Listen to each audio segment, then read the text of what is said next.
Dude, you're getting a Dell. We got another Dell system here because why wouldn't we? It's a Dell computer. Now, we've taken a look at other Dell systems in the past, such as these right here. We've got a Windows 10 system with a 4th gen i5 processor, a Core 2 Duo system with Windows XP, and my Hackintosh server, which is visually identical to this case design. And it's actually been a really rock solid Macintosh considering it's a Dell, and it just runs 10.7 Lion as well as really any Macintosh system. It's actually fantastic. This era of Dell hardware is always awesome because you can just do a lot with it. But the thing is that these are obviously desktop PCs. We've never really taken a closer look at the laptop side of Dell, and today that all changes because we have a laptop. Now, this is also far older, or I guess I shouldn't say like super older compared to these. This one is from like 2010, I believe. This one is from 2008, and yeah, it's not exactly going to be a powerhouse, but based on the title of today's video, of course we're going to make it a Hackintosh, and technically it is a Hackintosh. We just need to get it up and running again because right now it doesn't really work. So the story behind this is that I've actually had this laptop far longer compared to these, and I actually get more use out of these right now because they're currently set up, they're working.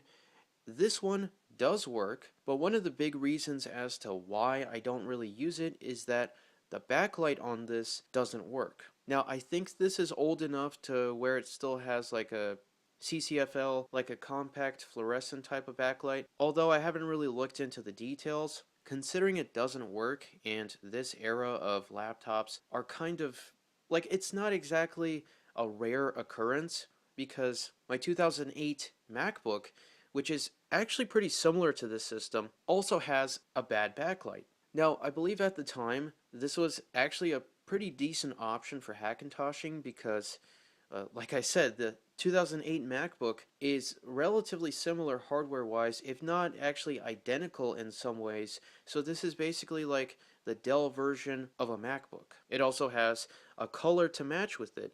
And this actually reminds me, now that I actually take a closer look at this, and the MacBook Neo has since been released, it's kind of like the color on the MacBook Neo. So I guess you could say I was decades ahead. But all jokes aside, alongside the bad backlight, I actually did try to make use of this before with Windows. This was really before I started to mess around with any sort of Hackintoshing, and I just never really used it once I set it up. The intended use case for this was basically to use it kind of like, honestly, kind of like a desktop, maybe even a Mac Mini, because it would stay closed because obviously I can't use the display right now unless I fix the backlight. But I was planning on using this as kind of like a file server, like for photos, videos, essentially have it alongside like my Mac Mini for extra storage, because this used to have a 1 terabyte drive inside. I've since repurposed it for something else. I think it was actually the drive that I use in my Hackintosh server now, but at the time it was a lot of storage. I really didn't have like any external hard drives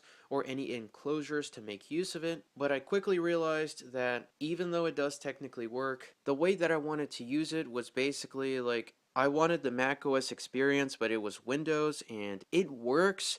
But at this point, I basically just use the Mac systems for really any sort of file server, like basically file storage. I just prefer the way that Mac OS deals with all of that because you just have a lot more cool options, such as with Mac OS Server, and I also just prefer the cleaner appearance of the way it stores everything. I will say though that a lot has changed since I last tried to use this Dell laptop. Most notably, we have even more desktops to work with. So I'm not saying that I'm not going to use Windows Server. I'm just saying that I would rather use a proper desktop with a lot more storage and essentially have a Windows version of my Hackintosh server, which basically has every old app, utility, just anything that I could possibly need for the Windows side of things, because even though we have a lot of Mac systems, it's also nice to have some kind of server for Windows machines. even though I haven't really set up a Windows server yet, or even taken a look at the actual Windows Server OS, it is still something that I would like to try out, and because we have these systems here, it means that we're free to use this system as a Hackintosh. Why? Because, like I said, it's essentially the Windows version of this MacBook right here. The 2008 MacBook. Now this one is of course the more rare black polycarbonate edition, but essentially like spec-wise, these are very similar machines. So it's actually a relatively easy system to Hackintosh, at least to a certain point, because for some reason I've actually had a bit more problems setting this system up compared to my Dell Optiplex Hackintosh, but I guess it is part of the Hackintosh experience, right? But why even bother Hackintoshing in the first place, considering we have the actual MacBook right here? Well, I guess it is a valid argument, right? I mean, we could just use this instead of that and be done with it. Now, even though this MacBook is a fantastic system, I used to use this as my main iTunes machine before I started using the Mac Pro for iTunes and more. So I guess I also need to put this back into service because I haven't really used it that much. But compared to this, I've actually been using this a lot. So this has mainly just been sitting around, really hasn't been doing much. And initially, I wasn't even going to focus on this until my G5 started to, well, not work. The G5 itself was mainly going to be, or not mainly, but like one of the big features about the G5 is that it was running 10.5 Leopard, which makes it a good in-between system as a bridge machine between older macOS 10 and something newer such as 10.7 and up. It's also actually really useful for macOS 9 as well, for the other Power Mac, which is right there. The Quicksilver hasn't been really set up yet, but regardless, it would have still been a really nice bridge machine, but considering it doesn't power on right now, I had the idea of why not try to use this? So we can run macOS 10.6 Snow Leopard, which is one version newer compared to Leopard, but it does have PowerPC support. This would essentially become the new bridge machine and mainly just serve as a bridge slash server machine, because I don't necessarily need to do much with it otherwise. Like, I can still use it for web browsing and other, apps and games, but we also have actual Mac systems here. And I've also got a lot of Dell power supplies for this era of Dell computers, so it just makes sense. We get another Dell to turn into a Mac, but it's still going to be a Dell because obviously Hackintosh, so it makes for an interesting video. It's going to be more useful. It's going to be extremely helpful for the other older Power Mac systems such as the G4 Towers. It's just going to be a really good way to make use of this Dell finally, because, I mean, yeah, I can use the MacBook, but the Dell, I mean, it does work, so why not use it? Now, I know I said that we're going to use it like a Hackintosh, but right now, it is a Hackintosh. We just need to fix it up. I would have probably just reinstalled the OS and start from fresh to record the entire process, but the thing is, I've been testing out macOS with this. I've installed macOS 10.6 3 separate times, and it's always been like a different version. So initially I started out with 10.6.3. After that I tried out 10.6, like the retail copy, or like the retail launch copy, and then I think right now it's on 10.6.2, but we just need to double check once it's powered up. But the main reason why I've been testing out different versions is to also try out different drivers, because even though my hack itself will power up with this, it doesn't have everything that is needed for like sound, graphics, so I had to look around for different drivers, different text files, and I did get it to a usable state, even though it still is missing some functionality. It's not exactly like critical to have a usable experience. And even though there are alternatives such as like OpenCore and modern EFI, things like that, the common theme here is that alongside old hardware, we also use old software. So my hack is basically like one of the easiest Hackintoshing utilities for anything between 10.6 Snow Leopard up to 10.9 Mavericks. I've had really good experiences with it because it's the way I've installed 10.7 on my Hackintosh server, and ever since then it's been rock solid. Now, I did all of this off camera to save a lot of time and a lot of headaches because it's obviously not going to be as fast as a regular Mac experience. So I wanted to make sure it would work in the first place. Fortunately, it does. And in the past, I probably would have just reset the install. But considering we also have convenient cables such as USB to SATA, as well as just a direct power to SATA cable here, it's going to make it a lot more convenient to fix the install, because in the past I didn't have these cables. It's also going to be an interesting test to basically use this macOS 10 install and run it into the ground. So basically, like, try out different Hackintosh utilities, try out different software, and if something breaks, just try to fix it again, because it'll actually be interesting to see how long this will last. I've already installed numerous different drivers, some of which have previously bricked the system, and I did manage to get it back up and running. And as for all the different drivers and text files, I made a list of what does work, what doesn't. They're all on the Hackintosh server, so I know which ones help out the system and which ones just brick it. So if nothing else changed, I should be able to just remove the last one that I installed. And the only reason why I never got around to it is because I just wanted to take a break from the Hackintosh, and well, it turned into this video here. Before we get the hard drive out of the Dell here, I will say that I have actually cleaned this up a bit off camera. It wasn't enough to really show a before and after, even though I do have some clips recorded on it with the iPhone 4. Visually, there's really not that much of a difference. It feels a bit cleaner, but that's about it. It was otherwise in the condition that you see it now, and we should take a quick look at the laptop itself, because even though you can still use it with the keyboard, the trackpad, because of the backlight itself, I mean, yeah, it's still going to be like a desktop essentially. But on the left side here you have power, 2 USB ports. This is obviously the USB 2 era because, well, it's a 2008 Dell MacBook equivalent. You do have VGA, which is nice, so you don't need a mini VGA adapter or anything weird like that. This does have Ethernet, and it still has a built-in modem. So for 2008, that's actually pretty late era for modem connectivity, but the option is there. And right alongside it, you have HDMI, which is honestly just hilarious to see with this different selection of I/O, but it's also nice to have because, I mean, it's HDMI. You can still use this with a modern display even today. And last but not least, at least for the I/O here, you have FireWire. Now this is the 4-pin version, so it's not like the ones that are pretty common on the Apple desktops, but FireWire is still FireWire. Obviously the superior standard, and it's always nice to have it, especially for a Hackintosh like this. And this right here is where the hard drive goes.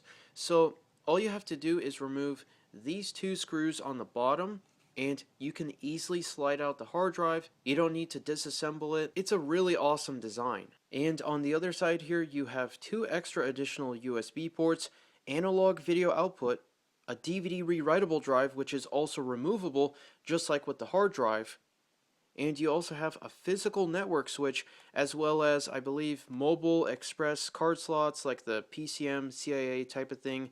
So you have a lot of built-in features in a laptop like this, and this isn't even like a professional grade system. And on the front, you also have 2 headphone outputs, which is actually pretty crazy to see, a microphone input, as well as a multi-card reader. So you can still use SD cards, but this will also read memory sticks. You can also see MCC, MS Pro, so it's a little worn down over the years, but yeah, it's a multi-card reader, which is really cool to see. So we do have the power of the Core 2 Duo within this machine, as indicated by the awesome sticker here, and this one is before the late Core 2 whatever and early i-series redesign, so this more resembles the mid-2000s design of Intel whatever. I believe that even some of the Pentium 4 systems have this style of design. And because this system predates Windows 7, we do have a Windows Vista sticker. Interesting to see that it just says Windows Vista. It doesn't say like it's also compatible with XP. So I guess they were confident enough that it would run well with Vista. The keyboard and the trackpad are pretty common for Dell systems from this era. It's held up pretty well after all this time.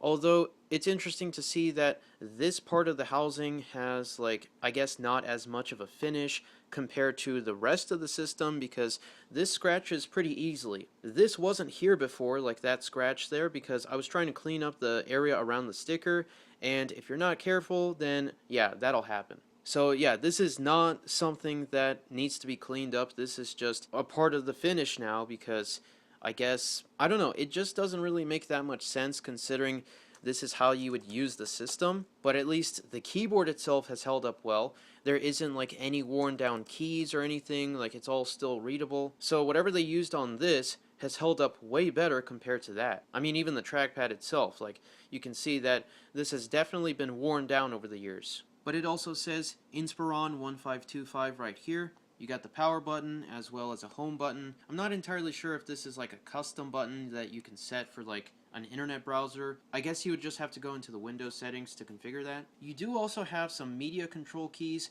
which do actually work with macOS, and these are touch sensitive, so it's not like a physical button here. So this is basically a precursor to the touch bar MacBooks. Dude, it's Dell! As the camera goes out of focus. Yeah, the display itself is very reflective, pretty common for like laptops of this era. Now this is a certified technology moment, because all you have to do is remove the hard drive. And as you'll see, we got an Apple logo because this is a hard drive from a MacBook. So it's a Mac in more ways than one. So it's an official Seagate Apple branded drive. It's a momentous 5400. It's only 250 gigabytes, but honestly this is plenty of storage for the way that we're going to be using the system. And of course, I mean, why not use an official Apple hard drive for a Hackintosh? And with the hard drive cover, it also has like this metal frame caddy type of thing. So you just put the hard drive with this, you install it with a couple of screws, and with that, you're ready to go. Now, what better way to fix our Hackintosh drive than by using a real Hackintosh, the Dell Optiplex 780, and we've made several videos on this in the past. It's honestly been a really solid Macintosh, like basically as good as the Mac Pro. Obviously not the same in terms of performance, but as a file server and basically having everything that I have for old macOS, it's been fantastic. It's also simultaneously a time machine because we are stuck with old macOS, but in a good way because old macOS is still awesome. So let's go ahead and power this system up.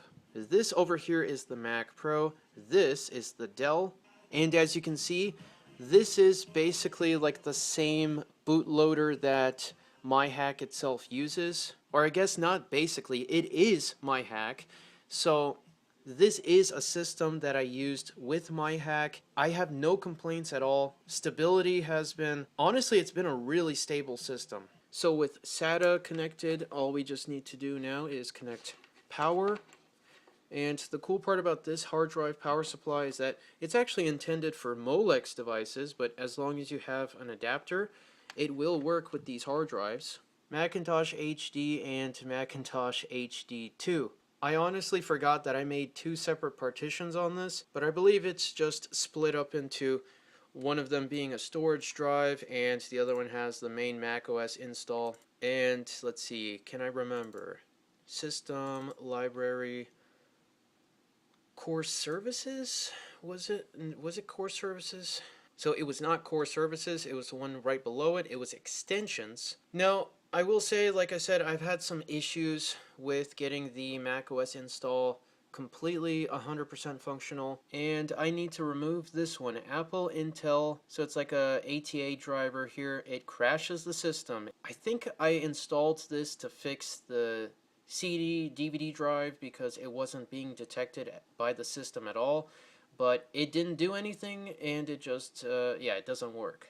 Apple, Intel. I've also had some issues with the GMA drivers because I, for some reason, cannot get like a proper graphics driver installed on this machine, and I have no idea why. I guess I may have deleted it already because it's on the desktop, but it's not within the extensions folder. So I guess I'll just put it back in the Dell, make sure it powers up. If it doesn't power up, I actually have no idea what'll be the issue because the last thing I remember is installing this driver and it crashes.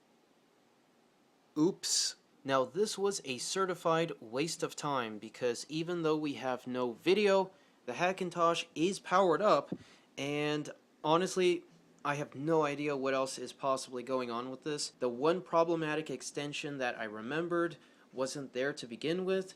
I tried running my hack to see if it could fix it. It did absolutely nothing, and even though we got a bit farther in terms of having an Apple logo instead of just the immediate error message, it just doesn't do anything.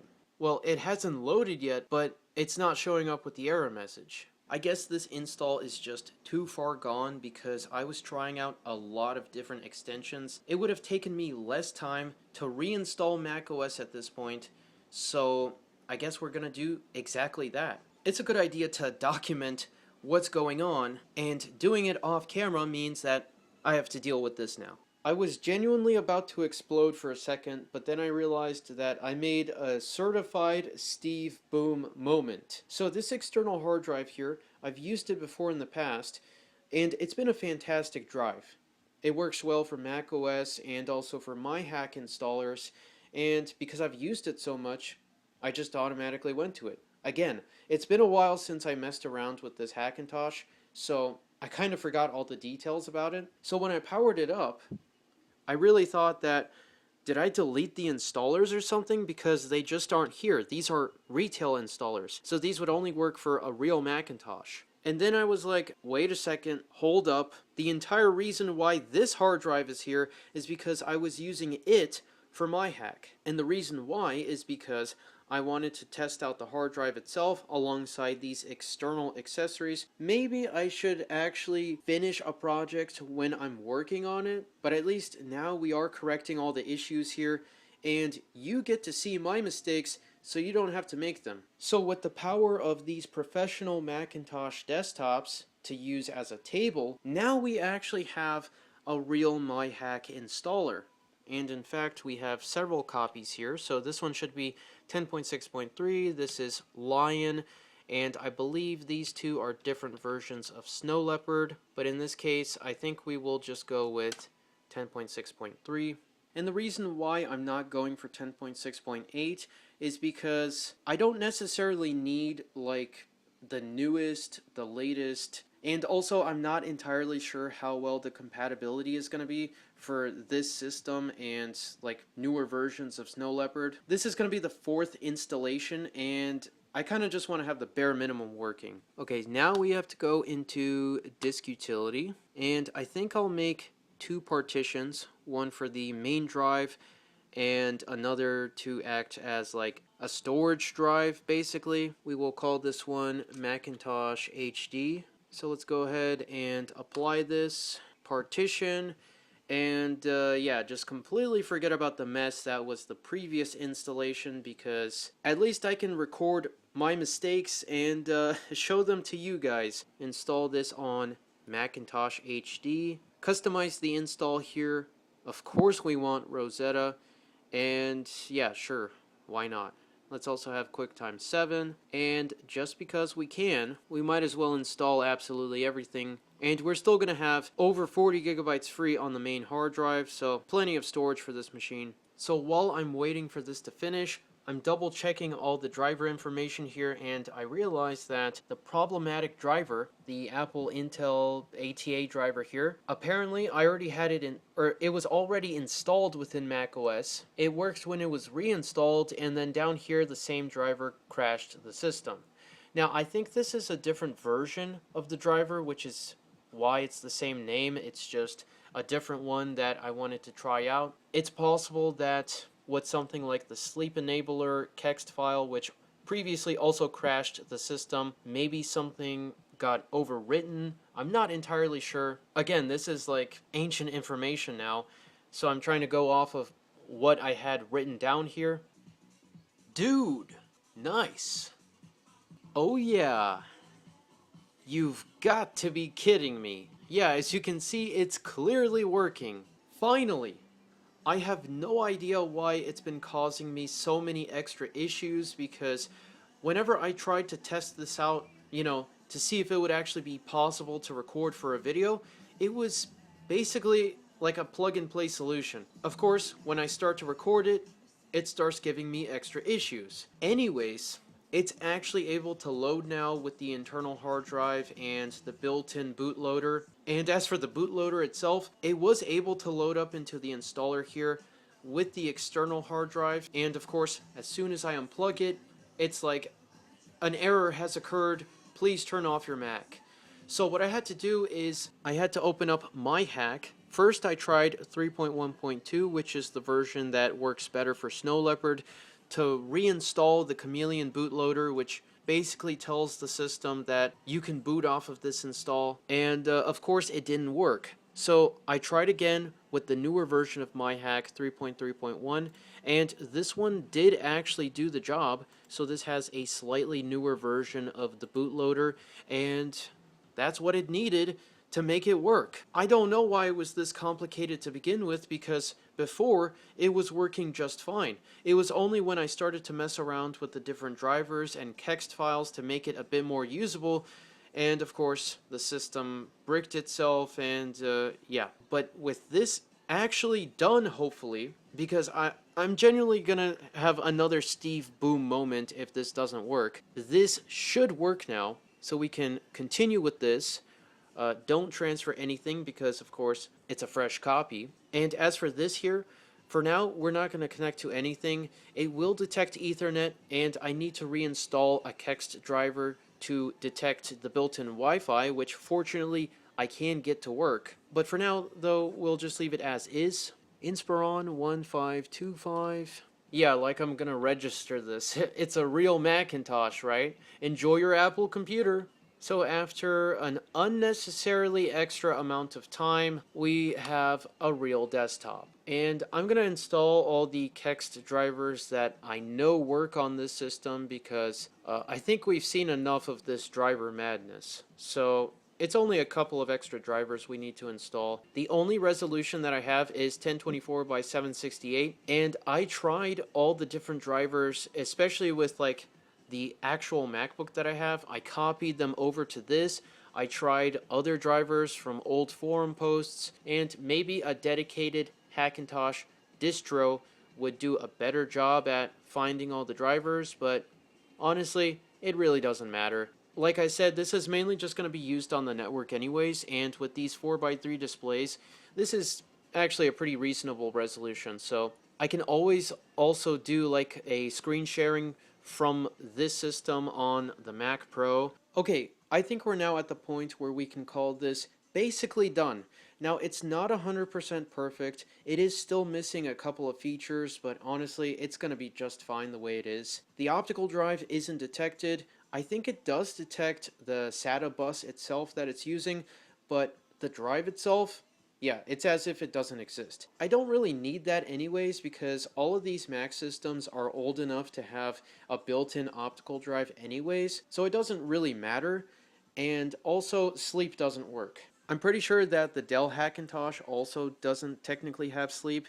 I basically just leave it to go into the screensaver when it's not in use, and I'm going to do the exact same thing with this. So I can live with that, not really a big issue, and it's still going to be way more useful as compared to previously, because, well, I wasn't using this Dell. Now, as for the Kext drivers that do work on this system, we now have airport, sound, and battery information. I'm also planning on using Ethernet with this, but it is still a nice option to have. Sound is, well, sound, so, if I need to use the built-in speakers or connect this up to something, I do have a working sound output.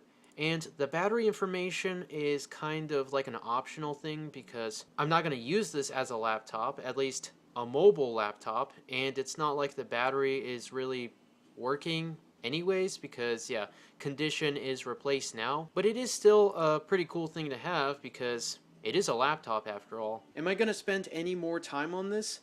No, because I have already, like I said, this is now the 4th install on this. This is going to connect up to like macOS 9 and early macOS 10, and it's not like I have to update anything. And if I really need Snow Leopard, I have it on the Mac Pro itself. So we have Lion and Snow Leopard on this machine, which, by the way, Snow Leopard has been running really well on the Mac Pro. I still need to use it more, but man, it is such a solid release of macOS. And also we have this Hackintosh right here.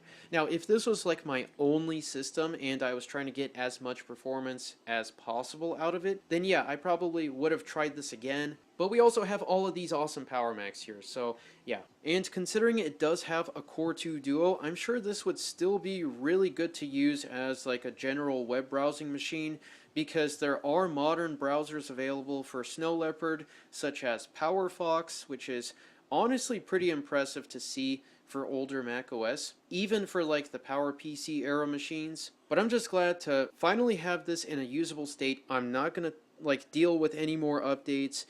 It's going to stay on 10.6.3. And of course, we're going to have both screen sharing and file sharing available here, because this way we can easily access it on another system. And, well, file sharing, because the whole point of this system is to have it as a bridge machine, and you kind of need to have this powered up if you're going to use it as a file server. Now that we've dealt with the madness that is the software on this Hackintosh, and now that I think about it, we could have tried out 10.6 server, but no, it's done. I'm not dealing with this anymore right now. It's in a usable state, and honestly, the retail copies of macOS also have pretty good built-in server capabilities. Now, right now, it's on another Dell system, so this is basically a super Dell tower, but obviously, it's not going to stay like this, because this is not exactly, it's obviously not a great way to make the most of the space here, but I think a good spot for this is going to be somewhere over here with the Hackintosh server, because we have plenty of space here, whether it be on the Hackintosh itself or over off to the side. We also don't necessarily need to have a keyboard, mouse, or display connected up to this at all times, because we can always network up to the system. But yeah, we're going to leave that for another time, because I mean, this was probably entertaining for you. I need to kind of take a break from this system, because Hackintoshing, don't get me wrong, it has been a really fun experience, because I mean, it's always cool to see an older Windows PC running older macOS. And I think we're at a good point to wrap up today's video, because even the iPhone 4 wants to take a break. Cannot record video because it doesn't have storage. To be fair, it is only an 8GB model, but it also has a couple of apps installed, and it's honestly pretty impressive how far 8GB could go back in the day, because it recorded a lot of footage, and it just now ran out of space. Back when these devices were new, the iOS versions were barely like half a gigabyte, if that. Not to mention the apps themselves, like some of them could be barely a couple of megabytes, but they were still really useful. But anyways, old iOS aside, if you enjoyed today's video, then consider leaving a thumbs up, and if you want to see even more awesome content like this, then consider subscribing. If you've enjoyed this video as well as previous videos in the past, we also have a channel membership option. It's completely optional, but it does help out a lot with the channel here. But with that, thank you very much for watching, and I'll see you in the next one.